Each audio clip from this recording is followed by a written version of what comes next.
What's good, YouTubers and YouTubettes? This is JB Sports back again with another one. Steven Espinoza, the head of Showtime Sports, is putting together a card for December 21st. It's going to be a doubleheader. The main event is going to be Tony Harrison defending his WBC junior middleweight belt against Harrison-Charlo in a highly anticipated rematch. Also, the co-main event is going to be Gervonta Tank Davis versus Davis-Gamboa. As we know, Tank Davis is the guy that Mayweather promotion, Leonard Ellerbe, and Floyd Mayweather Jr. are grooming to be the next pay-per-view star for the PBC. So we'll see what happens. That's what I'm hearing. That's going to be a doubleheader for December 21st, 4 days before Christmas. That'll be the last major fight of the year. So that's what they're looking to take place. Now, I'm going to give you guys a caveat. Now, Deontay Wilder is fighting Luis King Kong Ortiz on November 23rd in Las Vegas. The fight's going to be on Fox pay-per-view. I'm hearing T-Mobile Arena is the front runner, but MGM Grand is also in the running. But that fight is going to take place in Las Vegas November 23rd. Now, the co-main event, I haven't got word on what's going to be the co-main event for that fight. Now, it's still a slight chance that Tony Harrison versus Harrison-Charlo will be the co-main event for Wilder Ortiz 2. That's going to be on pay-per-view.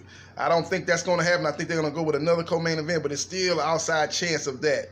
But I'm hearing the more likely scenario is they're going to do a doubleheader on Showtime.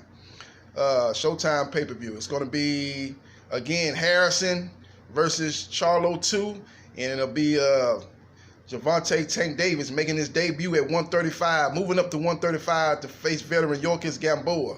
So that's going to be very interesting.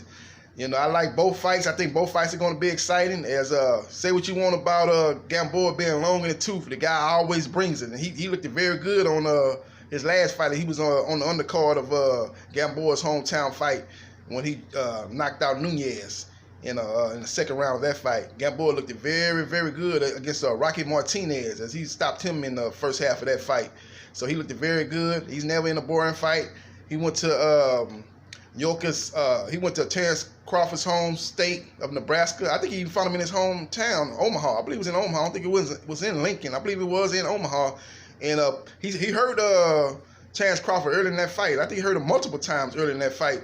But Terrence Crawford, one of the highest boxing IQs in boxing, made the mental adjustment and executed that, and eventually stopped Davis-Gamboa in the second half of that fight. But Gamboa's always in for a good fight. You know, he fought a good fight. I think that's his only loss was to Terrence Bud Crawford. He's been dropped in other fights, but he's always managed to get back up and win those fights. So it's gonna be an interesting fight because he's gonna be a naturally bigger guy.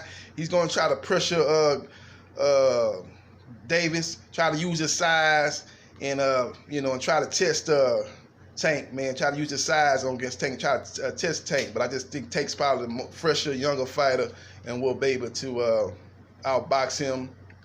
You know, he's got that Mayweather shoulder roll, so he can fight good off the ropes. He'll be able to catch him coming in with some uppercuts, straight right, straight left. And we all know Davis-Gamboa doesn't have the best chins, so I see a firefight breaking out early in that fight with both guys having moments. But I think eventually Davis is going to catch him with some shots, some combinations, and end up dropping him. Maybe drop him a couple of times before finishing him off. I see a first half knockout. You know, first half knockout. I don't see that fight going past 8 rounds. I can see maybe a 5th, 6th round knockout by Davis in that fight. And then the Charlo-Harrison rematch, that's a true 50-50 fight.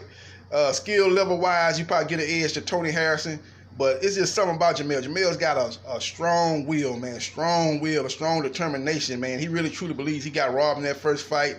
I think Tony Harrison is gonna have to go through some fire, withstand some rocky moments, and you knows in the past when goings got tough, he's kind of look for that exit door, look for that side door in the garage that I talk about. Look for not the back door, but look for the side door in the garage to get out of Dodge when the house is on fire. You know what I'm saying? And I think that's what he's gonna have to get through. You know, the Jarrett Hurd fight, he looked good in that fight, but when Jarrett Hurd turned up the pressure, turned up the temperature, he wilted up under that heat and gave in and ended up getting stopped in the second half of that fight. Same thing when he fought Willie, what's the boy name, the tall, lanky guy? I forgot the guy's name, but his other loss, I can't get his name. Nice, tall, lanky guy. He lost to him as he was winning that fight early on. Got caught late and ended up succumbing to him as he was able to turn on that thing. I think the guy's name was Willie. First name was Willie. I can't remember. It's not Willie. It's not Willie something. It's not Monroe, but it was Willie, some tall, lanky guy. He was able to stop. Tony Harrison. I do give Harrison credit. I think he has matured from those two situations. I think he is a better fighter, a little bit more stronger mentally. And his beef with Harrison-Charlo is going to make him be willing to not succumb as easily as he did against Hurd and against Willie. But I think in the long, I think he's gonna have to restore some rocket moments. I think Jamel's gonna be a little bit more aggressive. He's gonna be throwing power shots, but I think he's gonna be placing his power shots a little bit more effectively. And I think the key for Harrison is obviously the jab, the control of pace, and he's gonna have to be a little bit more aggressive because even though he won that fight, he felt he was controlling the pace with his jab. He didn't feel like he had to do that much. I think he needs to sit down on his punches a little bit more to get some respect for Harrison-Charlo, because I don't think Jamel respects his power. So he's going to hit him with something in that fight, something hard. I'm saying that even though in the first fight, I thought Tony Harrison hurt Harrison-Charlo. He stunned him a couple of times in that fight, but I'm talking about actually hurting him, like giving him a stinky leg type of power. The stinky leg hurt. Well, he's doing a stinky leg, and then and you jumping on him trying to stop him, and even if he recovers, he's not eager to just rush in and walk you down as he was before the first fight and doing that fight. So you got to get some respect for him in that respect. So we'll see how it takes place. That's a true 50-50 fight. I'll break that fight down a little bit more as we get closer and who I think are going to win. But that's just a few things I'm looking at going into that fight. But we're going to wait till it get officially announced to officially break that fight down. But that's what I'm hearing, man. December 21st, I'm hearing Gamboa, Tank Davis, and I'm hearing Harrison and Charlo too for December 21st. And again, everybody know I said this in another video. Wilder Ortiz, it will be November 23rd. Fox pay-per-view in Las Vegas. T-Mobile Arena is the front runner, but MGM Grand is still in the running too. But maybe, and that's another thing, I'm still trying to track down what's going to be the co-main event for that fight. As you looked at the pay-per-views, they've PPCs like to put a strong co-main event to the main event. As we have Spence and Porter, we got the fight that's the co-main event for that card is Benavidez and Darrell. And even with Pacquiao and Thurman, who was the co-main event for that fight? It was who was it? I got to go back. Was it Jack? Was it Jack and Brown? Jack and Brown? Badu Jack and Marcus Brown? Or was that the co-main event for Pacquiao Broner? I think Badu Jack and Marcus Brown was for Manny Pacquiao Broner. But I know Pacquiao Thurman had a strong undercard too. They had Sergey Lipinets fought on that card. You had that's what it was. It was Figueroa, Omar Figueroa and Ugas or Yordanis Ugas and Omar Figueroa Jr. That was a co-main event for Pacquiao Thurman, which was a strong co-main event. Two strong names, and both guys. I think Figueroa was undefeated, and Ugas lost to Errol Spence and Crawford, and I think he lost to Amon early in his career.